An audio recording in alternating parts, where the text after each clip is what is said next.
بسم الله الرحمن الرحيم الحمد لله رب العالمين الصلاة والسلام على سيدنا محمد وعلى آله وأصحابه أجمعين. السلام عليكم ورحمة الله وبركاته.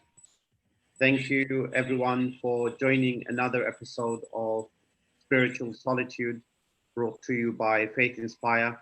This series is the series 2 of our Spiritual Solitude programs that we hold every Wednesday at 7 o'clock. The theme is coping in difficult times. Last week, we dealt with the issue of managing loss and grief. Inshallah, today, hopefully, there's a bit of more hope. And with this in mind, we actually ended our discussion last episode on managing grief and loss, on the idea of hope. So I have again with us this evening, Dr. Riza Mohammed, Director of the Caribbean Muslim Network, doctor by profession, and very active in the community across UK as well as in the Caribbean. So I'm going to ask Dr. Riza Mohammed to give us his presentation on the power of hope. Inshallah. Hand it over to you. أعوذ بالله من الشيطان الرجيم بسم الله الرحمن الرحيم الحمد لله رب العالمين والصلاة والسلام على رسول الكريم أشهد أن لا إله إلا الله وحده لا شريك له وأشهد أن محمدا عبده ورسوله. Welcome to everyone to this webinar on the power of hope, which I think it's a really important subject, and I think it really connects with the subject that we dealt with last week, which was on grieving and the stages of grieving. And hope is an important element to be able to get through that. Now, one of the things that I want you to think about just for a moment is that what does the word hope mean to you? Just think about it for a moment, because I think one of the things that you would realize is that hope means different things to different people. But at some point, even though they might mean different things, they do connect. But that's something for you to think about and reflect, not just in this session, but after you leave, inshallah. So there are some things I want to cover in this session, which includes hope itself, the types, the science, the benefits, whether it can be nurtured, the linkage between faith and hope. What does the Quran tell us about hope? You know, are there ayat in the Quran that speak about hope? And are there stories within the Quran that deal with hope? As we know that 1/3 of the Quran is composed of stories. Now, the first point I want to make is that hope is something which is universal. It is not something which is specific to a particular group, whether you're based upon your ethnicity or your race or your gender or your sexual orientation or your social class, but it is something across the board. Everybody sometimes have it, and sometimes, you know, they are in need of it. One of the things I do is that I ask people to write acronyms for hope, and often you get all sorts of very ingenious acronyms for the word hope. But these are some of them. One is have only positive expectations. So you see the element of optimism being manifested here in this acronym, as well as help open people's eyes. So it's not just about you. It's not just about being selfish. Is about being able to help someone else, to love for your brother as you will love for yourself, and then helping one person every day. And this is important, because it's not just about, and this reinforces the last slide, that it's about helping others, and helping others you will find your mission and purpose in life. Now, one of the things I want to draw your attention to is this particular busy table. It's from the Institute of Character, which is based in the United States. What they've done is that they have looked at character strengths, the strengths that each person ought to have. And they divided up into 724 character strengths. And as you can see on this slide, hope is one of those character strengths. You know, hope deals with optimism, with future-mindedness, and future orientation. And it has a lot to do with the whole idea of transcendence. So what exactly does hope mean? Well, hope, the key thing to remember about hope is that hope is about a positive cognitive state. It's about your mind. It's about where you see things, the way your mind is taking you, based upon a sense of successful goal-oriented determination and planning to meet these goals. And this definition is taken from Cinder's work from the University of Kansas. And in a nutshell, what this whole idea of hope tells us that hope is like a snapshot of a person's current goal-directed thinking. And really it highlights the motivated pursuit of goals and the expectations that those goals can be achieved. And so that we can conceptualize hope in the realm of being. But the way that Cinder conceptualizes hope is that he looks at hope in the context of doing. So it's not just about surviving, it's about thriving. That's something important for us to be able to consider. When we think about the meaning of hope, there are three key things to think about. And those are, one is that goals thinking, the clear conceptualization of variable goals. In other words, you have to have your goals.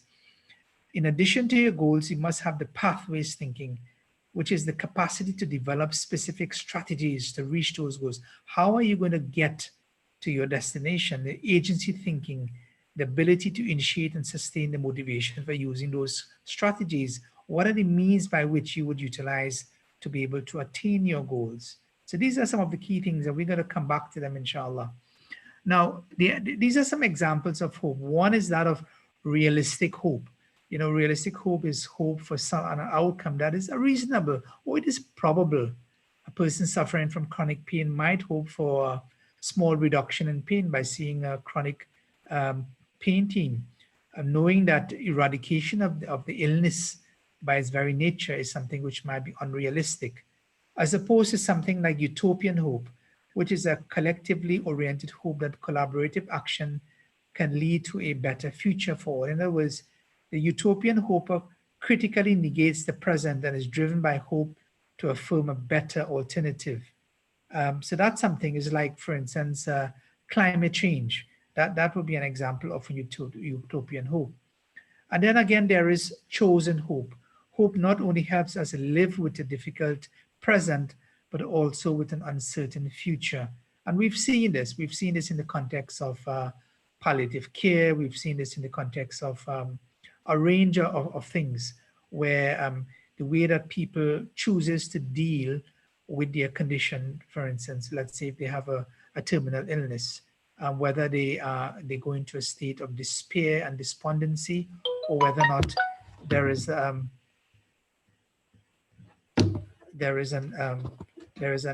expectation. So I think some of you may not be seeing my slides. So let me just see if I can share my screen, so that will make it easier for you, inshallah.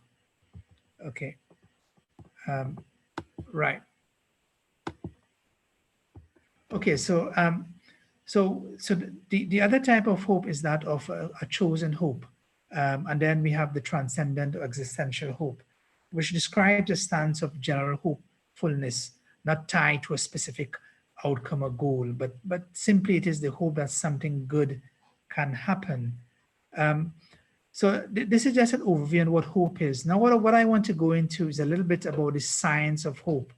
This is taken from work done at the University of Oklahoma. And in the scientific studies that were conducted, when asked about what we want in life, many people will ultimately refer to the pursuit of happiness. In other words, we desire to flourish. And hope represents a theory of change that helps us understand how we as individuals, families, organizations, and communities thrive. And what they were able to show is that hopeful individuals, if you had hope, then you would thrive. If you didn't have hope, then you would find it very difficult. And hope is one of the top predictors of the well-being of both adults and children. Now, when we think about the idea of the hope theory looks at a number of things. It looks at the idea of something which is known as willpower and way power. And you need a bit of both in order to be able to attain and develop hope and to have your hope and to be able to achieve your goals. And both pathways and agency are required for hope. Agency without pathways is more likely a wish. In other words, if I were to simply hope that if I were to simply hope that I would, I would get a very good job, that's being hopeful. If I don't develop, having done so, the way power, the means by which I can attain that, to be able to outline a path for myself, that's where I would find it difficult. So you need both. So there are many benefits of hope, and some of them we've mentioned, but hopeful people experience improved social, psychological, and physical well-being across their lifespan. So at whatever age you are, if you have hope, it's going to help. And again, some of the research has shown that if you were to look at hope and you were to correlate it with work, with education, with your health, you see there all of the indicators are suggestive that you will do better in all different arenas, all different fields. And there in many studies, if you go back and look at the last couple of decades and look back at the scientific studies done on hope, you would see that there's a clear correlation between your academic performance, your performance in athletics, the way that you utilize time, your stress that you have in your life as a protective factor against the development of chronic anxiety, as something which provides motivation for you, gets you through those periods of when you have a dip in your in your life cycle, and you perhaps go through low hope. So overall, a satisfaction with life.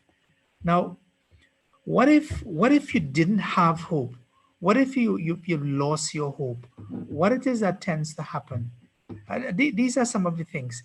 When people lose hope, the first thing that happens when they can't see a way forward, when their whole sort of vision is clouded, then what happens is that then they tend to become angry. They tend to become angry and they tend to go into a rage. In other words, they're lashing out. They're lashing out against those around them, against perhaps their close family and friends, their colleagues at work, and sometimes even against themselves, because they realize that the goal is significantly blocked. They just can't seem to get over that hurdle. Once they realize that, hold on, it's very unlikely that I can get over that hurdle, then what tends to happen is that of despair. Unable to adjust to the goal, the pathway is unsustainable, and despair. So they give up. They give up in their pursuit of what it is that they really truly wanted. And after despair comes to the last stage, which is the stage of apathy, which is hopelessness, total loss of motivation, total loss of a sense of direction. Sometimes you see they become listless, loss of energy. And what makes it even worse is that repeated failures at goals results in a general expectation that the future goal attainment is not likely. So therefore, why try? Why bother? And we see so many people go through those stages. And there is an important correlation I must add here when it comes to the concept of hopelessness. When we think about hopelessness in the context of mental health, hopelessness correlates, with a state when, it's like a red flag. It means that you are at risk of self-harm. You are at risk of serious damage to yourself. So that's something to take note of. The next thing about loss of hope, what it does to you, as I mentioned before, there is this lack of sense of long-term goals, feeling blocked, negative emotions, focusing upon failure, higher negative effect, very much a likelihood that you would quit your goal pursuits. You get into anxiety and depression, low self-esteem, lower problem-solving skills. You just don't want to give it a try. So all of these things tend to happen. Now, you might be thinking to yourself, well, I mean, do I have hope or not? And can it be measured? Can it be measured in a scientific way to be able to evaluate myself? And the answer is yes. And Cinder and they in 1991, they published this scale, this psychometric scale, which looks at adult hope scale, which is an 8-item self-report measure. And I want you to look up on this. We wouldn't have time to go into it. And again, this is based upon the 2 pathways that I mentioned earlier, which was the agency form of thinking, and the pathways thinking, planning, in other words, planning to accomplish your goals. And this scale has also been tested, reliability tested by others, and it's something which is being used in clinical practice. They've also similarly developed one for children, which is a 6-item self-report measure. And if you want to undertake this test, you can go on their website and do so. So the key thing I want to mention here is that hope as a strength. Hope must predict adaptive and maladaptive outcomes. Hope must buffer our stressful life events, and it must be influenced by intervention and sustainable. Now, what if I felt I didn't have hope? How do I get myself from a state of, clear hopelessness and despair onto a upward ladder so that I can develop hope? And these are the stages that you would need to undertake. And those stages starts with goal setting. In other words, you're starting in a reverse order, where you clarifying your goals, and this increases your agency. Then you'll be able to chalk out for yourself some viable pathways, how it is that I'm really going to be able to change. What are the baby steps that I need to take to be able to get to what I want to do, to be able to fulfill my goal in life? And what are the barriers that I would need to overcome? How can I overcome those barriers and which might lay in my path? Then creating future memories of success. And this is very important, because even though sometimes we think that there is no hope for us, if we were to reflect upon our past, we would realize that there are many episodes and instances in our life where we did succeed. And that success we need to be able to bring from the subconscious to the conscious, so that we can draw upon them and use them as an important source of strength. As we do so, and then we would gradually develop hope. So that's the way for us to be able to develop and nurture hope. So the key thing, again, to mention is at the heart of change is our capacity to understand the way life is and imagine the way life could be. In other words, the need for visualization is something which is critical in our way in developing our goals, as well as developing the means by which we will attain our goals. So utilize visualization, as an important technique. So what does it mean if I have high hope? What do people with high hope believe in? What do they do? Well, high hope people believe that the future will be better than the present. And this, by its very definition, is a Quranic concept, that what is to come is better than what has gone past, that I have the power to make it so. Again, linked to the Quran. La yukallifullahu nafsan illa wus'aha. That Allah will not place upon you a burden greater than that which you can bear, so that you have the means by which to be able to attain what you want to be able to do in life. That there are many paths to my goals. One avenue might be closed, but there are other avenues, there are other ways, and we will come across some ayat of the Quran that deals with that. That none of them is free of obstacles. That Allah subhanahu wa ta'ala has placed for us all sorts of obstacles and trials in our life. And if you were to recognize that, then we would know it's just part of living, part of being. So again, there are many sample studies which have been done on the power of hope, and you can read up more about this from the University of Oklahoma. I want to come now to an important question, which is, what is the relationship between faith and hope? And that's an important question for us to be able to consider. Is there a linkage with our iman, with our faith? If it is that we have less hope, does it mean that our iman drops? And this is something interesting for us to be able to look at. When we look into the Quran, we try and find a word which sort of correlates with the idea of hope. There are a couple of terms that we can use. One is the term amal. The term amal, for instance, in the Quran, it says that leave them to eat and enjoy life and let false hopes amuse them. Notice here that the word amal has been used not in a positive sense, but rather in a negative sense of something that they were hopeful for, but it was false in terms of, and therefore, whatever your goals are must be in alignment and must be consistent with what Allah subhanahu wa ta'ala so desires of us, if we are hopeful for the best in this world and in the next world.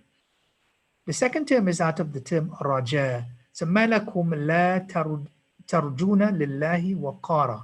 That what is it with you that you do not fear God's majesty? So you see the term raja means that putting a sense of hope, or being used, the term raja being used. Saleh, you have been a person amongst us in whom great hopes have been placed before this. This is the sense of hope. So this is the way that the Quran uses this. And this term, these terms have been used, significantly in the Quran for us to be able to look at. Now, one of the important thing about us as Muslims is where the Prophet Muhammad sallallahu alaihi wasallam has told us that we should live our life between the idea of khawf, which is that of fear, and raja, and that of hope, so that we are stuck in the middle. We take a middle path in our lives. We are not succumbing entirely to fear, but we're also hopeful for the future, so that the believer is between these two extremes in a sense. And hope in Allah shows our sense of love and trust and motivates action. And that's important for us to realize. The more we love Allah subhanahu wa ta'ala, the more we place our trust in Him, inshallah, the more we will develop and increase our hope. And fear brings about caution and restraint. And that's the purpose of fear. Fear or the idea of khawf is not meant to paralyze you in terms of what you are doing, but rather it is meant to be able to give you a measure, a sense of caution in your life. So hope in Allah with such hope that it will not embolden you to disobey Him, and fear Allah with such fear that it will not cause you to despair of His mercy. And there is no believing servant except that in his heart are two lights, a light of fear and a light of hope. If they were each to be measured, neither would exceed the other. So that's the life of balance which we ought to be living. So how would you describe the Quran? And that's an interesting one. I mean, we don't have time to be able to get all of your responses here. But when we think about the Quran, very often we think about a book which ought to be read, a book of guidance, and there are so many different ways that we can use to be able to describe the Quran. But how about things like this? How about looking at the Quran as something whereby we can experience? It is meant to be able to empower our life, making us to take ourselves from, in a sense, from human hearts which are dead into hearts which are alive. So when we look at the Quran as a book of good human behaviors, wisdom, hope, happiness, love, peace, justice, motivation, interpersonal relations, examples of the righteous, successful, happy people, that's what the Quran is. If it is that we were to have this mindset, this way, this alternative mindset, this growth mindset of the way that we look into the Quran, then I believe we can draw a lot more out of the Quran when we go into the Quran to be able to be guided by it. Now, when we look further into the Quran, into the words of the Quran, we see ayat of the Quran like this. And if God should touch you with adversity, there is no removal of it except Him. In other words, Allah subhanahu, when it is that you are in, you're desperate, you are in an adversity, you're seeking help, you're reaching out, then know that Allah subhanahu wa ta'ala is the one who has all of the solutions. He is the one who can remove all of the adversity which has befallen you. And if He touches you with good, then He is over all things competent. He is the one who is competent. He's the one who has the power to do so. So are you hopeful as you would like? I mean, we may look at the ayat of the Quran like وَمَن يَتَّقِ اللَّهَ يَجْعَلْ لَهُ مَخْرَجًا, that Allah will find a way out of him who fears Him. Again, the linkage between hope and between the idea of what we would call taqwa. And you know that the more taqwa that we have, the more sense of hope that we have. The more it is meant to make our lives easier rather than making our lives far more difficult. It's more that Allah subhanahu wa ta'ala will provide for us our sustenance and will provide Him sustenance from whence He had never even imagined. Think about the birds, think about all the other creations of Allah subhanahu wa ta'ala, how Allah subhanahu wa ta'ala continues to sustain them, despite they even having an inkling of where the next meal is going to come from, but it does come. So whoever puts his trust in Allah, he shall suffice him. And surely Allah brings about what he decrees. Allah sets a measure for everything. And Allah will create ease for us, for the one who has taqwa in him. So the Quran tells us repeatedly over and over again. So do not then lose heart. وَلَا تَحِنُوا وَلَا تَحْزَنُوا do not lose heart, nor grieve, for you shall surely gain the upper hand if you are true people of faith. Again, when we look at the ayat of the Quran, when the prophets, they pray to Allah subhanahu wa ta'ala, I will supplicate my Lord, hopefully I will not be disappointed in supplicating my Lord, the dua of Prophet Yaqub, or Prophet Job, sorry. So you can see those sense of hope being there and optimism when you make your dua rather than being pessimistic. So there are many different ayat of the Quran that we can go to. When we look into the story of the Prophet Joseph, we can see that his father, always had a measure of hope. If he didn't have hope, he would have given up, and he may well have succumbed to his sadness and to his sense of despair of the thought that he had lost his son. But no, he did have hope in the mercy of Allah subhanahu wa ta'ala, hope that perhaps Allah had brought his son to some form of safety. When we look at ayat of Quran like inna ma'al usra yusra, that verily with every difficulty there is ease, again you can see the idea that Allah subhanahu wa ta'ala is going to fill our mind with to make us optimistic. And then this is one of my favorite ayat of the Quran, that قُلْ يَا عِبَادِيَ الَّذِينَ أَسْرَفُوا عَلَى أَنفُسِهِمْ لَا تَقْنَطُوا مِنْ رَحْمَةِ اللَّهِ. That say, my servants, you have not transgressed against yourself, do not despair, who have transgressed against themselves, do not despair of the rahmatillah, of the mercy of Allah subhanahu wa ta'ala. Not that he only simply forgives sins, but he forgives all sins, jami'ah. And Allah mentions again, innahu huwal ghafur rahim, that he is the one, if there's anybody to forgive and if there's anybody to be merciful, it is him, Allah subhanahu wa ta'ala. So there are other ayats of the Quran which are there, and then there are many stories of the Quran which gives us a sense of hope. So when we think about the rationale of why the stories are there, the story, we can derive so many different types of lessons. But certainly when it comes to stories of hope, we can see the story of hope, as I mentioned in the story of Yusuf and Jacob, even while Yusuf was in the well, when he was left there to die, there was a sense that, that he would be helped in some form of fashion. Dr. Riza, yeah. You seem to have muted. If you want to just have a look at what happened there. No, I'm not muted. Okay, this is better. If you want to restart again. Can you hear me now? You were just speaking on... Yeah, can you hear me? Yes. Can you hear me now? Yeah, I can hear you fine. Okay. All right. Yes. So as I mentioned, there are many Quranic stories of hope.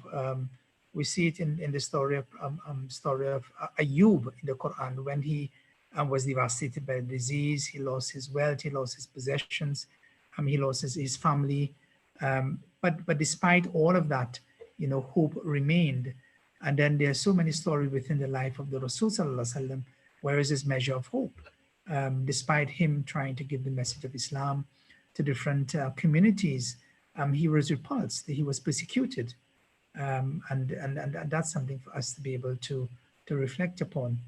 And then there is the story of Musa, the story of Ibrahim, the youth in the cave. And despite, over 300 years remaining there, you can see Allah subhanahu wa ta'ala protecting them. And sometimes it does take time for these things to, so what I would like to, in summary, what I would say is that hope as a concept is something which is important, and that hope does matter. And hope is a choice. It is not something which, somebody else puts on you, but it is a decision that you make. If you feel that you're low in hope, know that hope can be learned, and hope can be shared with others. And the more that you can share hope with others, the more in turn you would have more of it for yourself. Jazakumullah khairan. Jazakallah khair for a very insightful presentation, especially looking at how the meaning of hope, the importance, and how hope can manifest itself. I want to kind of start our discussion this evening on very often we do lose hope because we started lacking from the beginning. There are some lackings from the beginning of our lives. For example, if we experience some sort of neglect, were never nourished as a child, and so on. So, from your experience and your reading, have you found that actually there are people who are kind of almost growing up more with hope, and there are children who are growing up from a young age due to their circumstances with less hope? And Yeah, I think that's a very really interesting question, um, because I think partly goes to the heart of why it is that sometimes you find some people are very optimistic, they seem to be very hopeful when others are not. Um, and it may well be that if you were to investigate a little deeper into it in terms of what was their childhood like, what was their home like, what were their circumstances under which they live their lives, you would see a clear correlation between the way that they are and what has become of them. And that's why very often what you find is that people who, they grow up with family members and others who live in a sense of despair, a sense of negativity, that it sort of influences them over time, and they become very similar to that.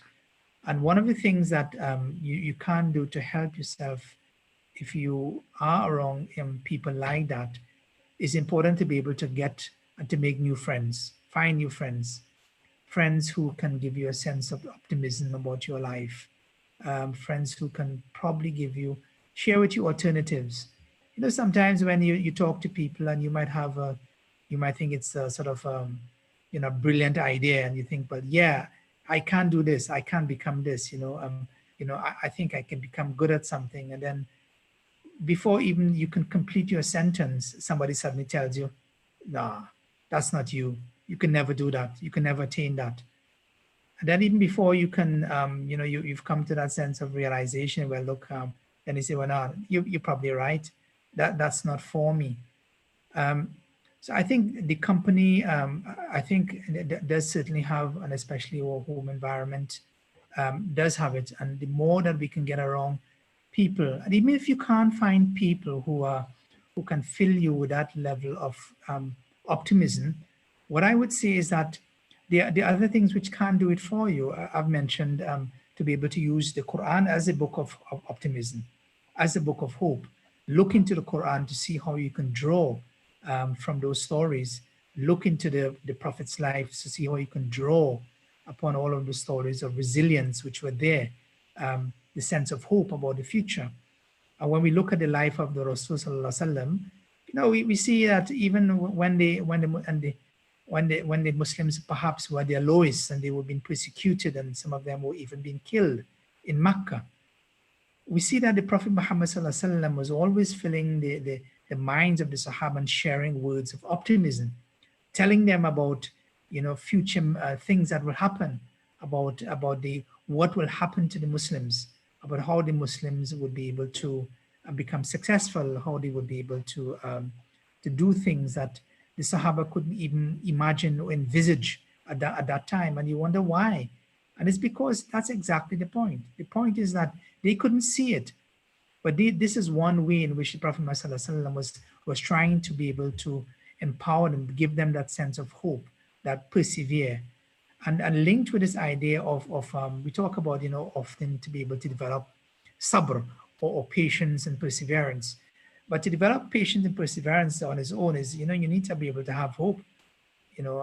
Patience and perseverance or hope is also important. Yeah.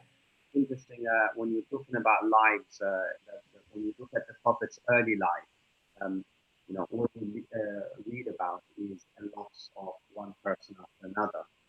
if you look at just the first 10 years, even if you read any seerah book, you almost start with the loss of his father, even before he was born, and then very soon after his mother, and then of course the grandfather, and so on. So in that sense, a child growing up in that environment, you could say this is a person then who gives hope to others. But one lesson that you learn immediately from that is that it is possible, despite the upbringing, despite the perhaps difficult beginnings that you had. Yeah, absolutely. And I mean, I think you've drawn that example of the prophets, and I think this only added, to his measure of resilience and hope. When he became a prophet, and then when he had to withstand, all of those struggles and hurdles that he had to overcome, his life, and one of the things that the Quran was doing over and over again was that the Quran was reminding him to reflect upon his own life and reflect upon, even though he was suffering setbacks in his life, even at an early age, but still another avenue open for him. He may have lost his father, but he still had his mother, and then even though his mother might be poor, he still be able to find Halima to be able to take care of him as a young child. And even with his death of his mother, Allah subhanahu wa ta'ala found an avenue for him and his grandfather, and then with his uncle, and then through Khadija. So throughout his life, all of those avenues were opening up. And so too for with ourselves. Avenues open up for us, but we don't recognize what they are. And that's why, trying to be cognizant and trying to be reflective of the gifts that Allah subhanahu wa ta'ala has given us is something which is so critical. And that's why the Quran starts with the words Alhamdulillah. I'm showing and the idea of gratitude and the idea of praise as being central components to our faith. That as a measurement of our faith, gratitude and praise is important. Yeah. One issue, and kind of connects to our first episode on loss and grief. We often lose hope because of the loss. That loss can come from divorce, it can come from death, it can come from a major change.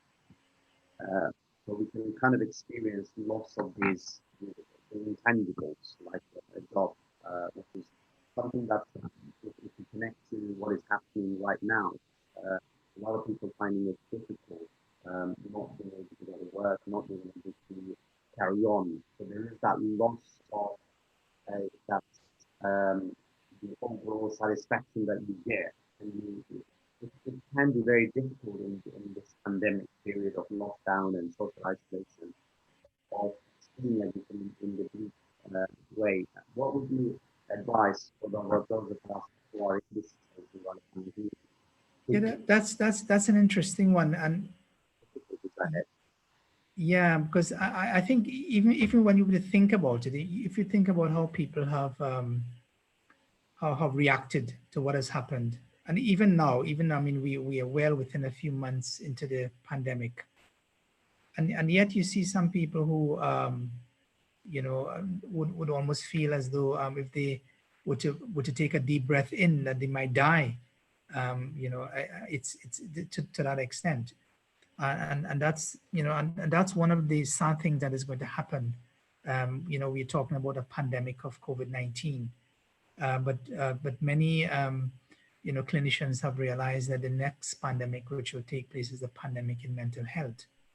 That there will be a vast increase in the number of cases of obsessive compulsive disorders or phobias. These are going to become, people are going to become paranoid. So all sorts of mental health illnesses.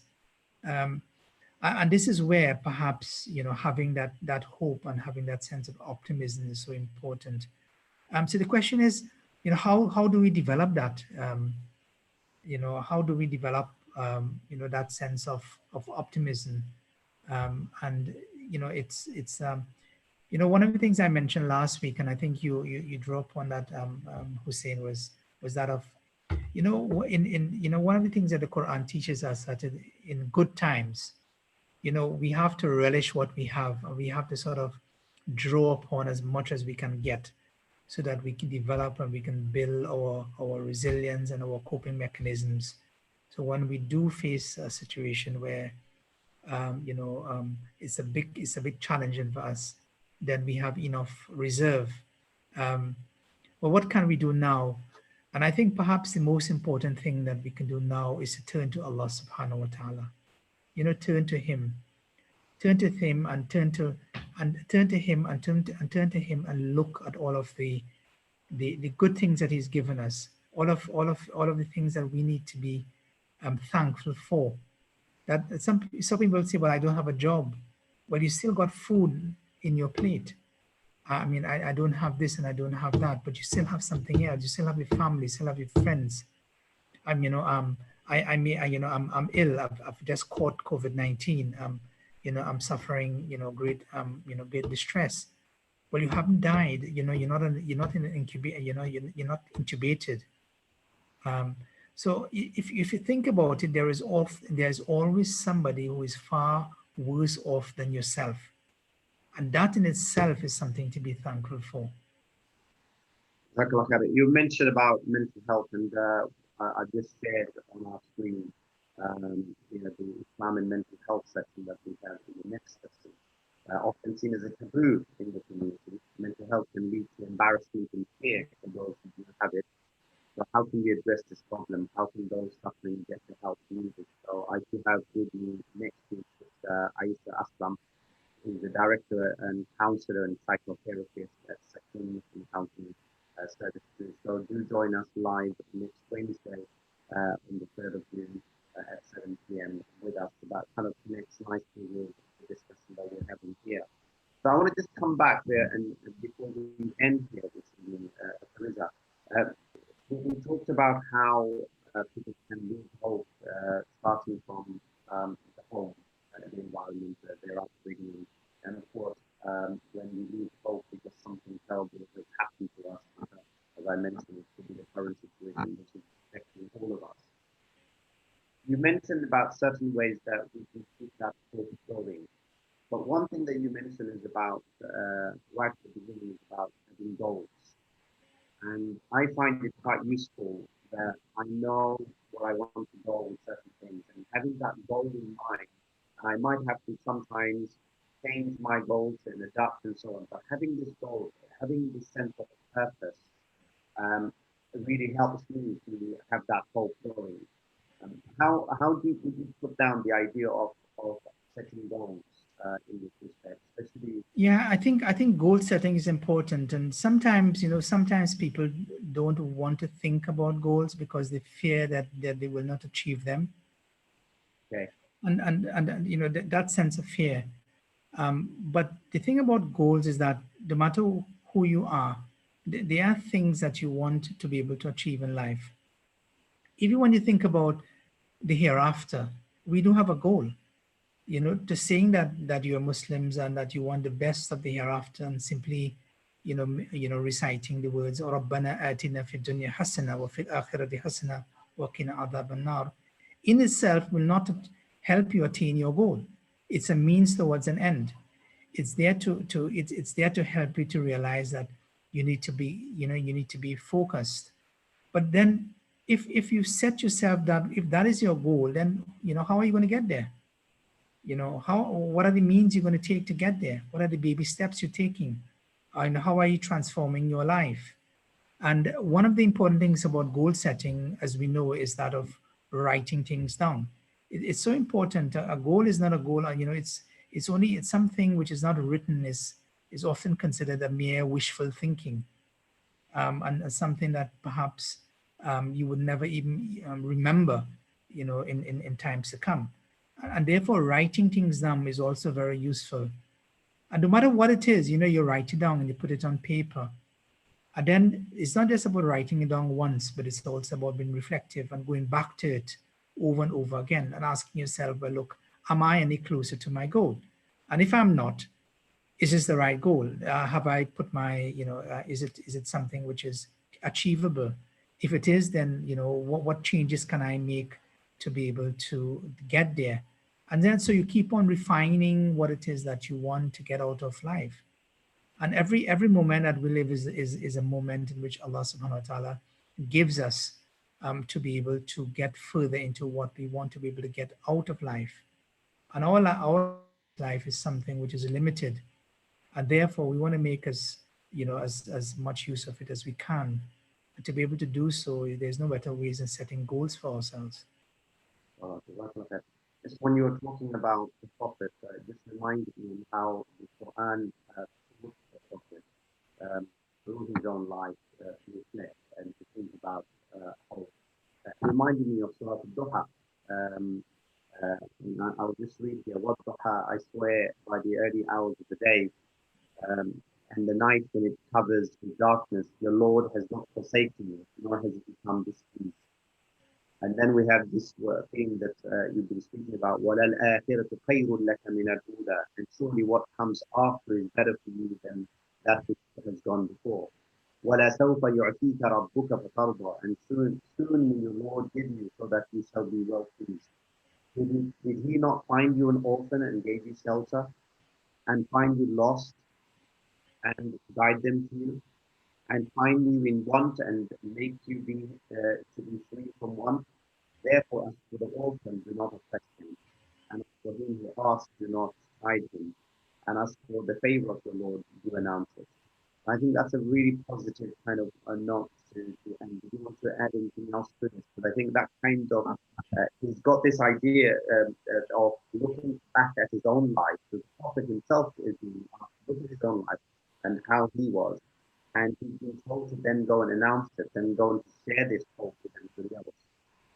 Absolutely, absolutely. It's a beautiful surah, and I think it's one, it's of one of spiritual healing. It's one of be able to really sort of develop you, build your inner core, your inner strength.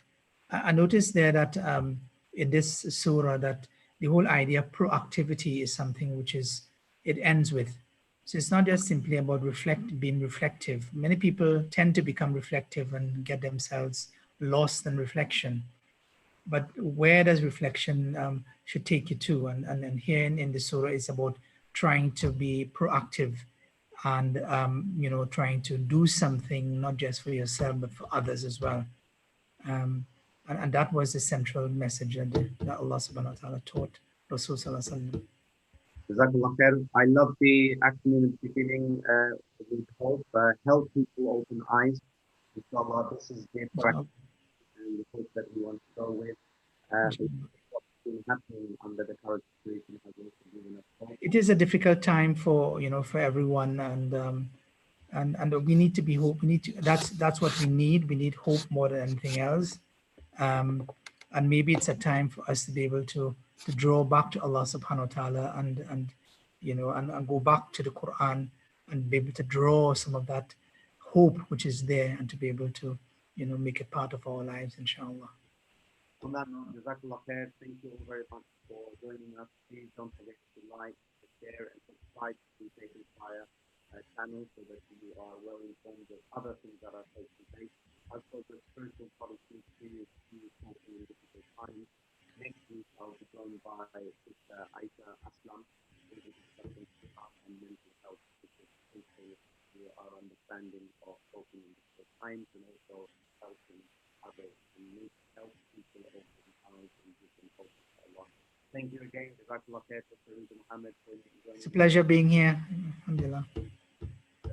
You had a great Eid with your family, and yes, alhamdulillah, it was brilliant, and it was even more entertaining because for the Caribbean we had the first ever Eid online festival. Eid online festival, which was, I think, something like over 3.5 hours, in keeping with the Caribbean spirit, to enjoy ourselves. So that was fantastic, alhamdulillah. Fantastic. If you can, viewers can go to the Caribbean Muslim Network YouTube page and website. I think CaribbeanMuslim.net, inshallah. Go and have a look at that. Inshallah, you will see some of the other amazing work that is taking place. Again, take care and keep safe and stay healthy. Inshallah. Assalamu alaikum. Wa alaikum assalam wa rahmatullahi ta'ala wa barakatuh.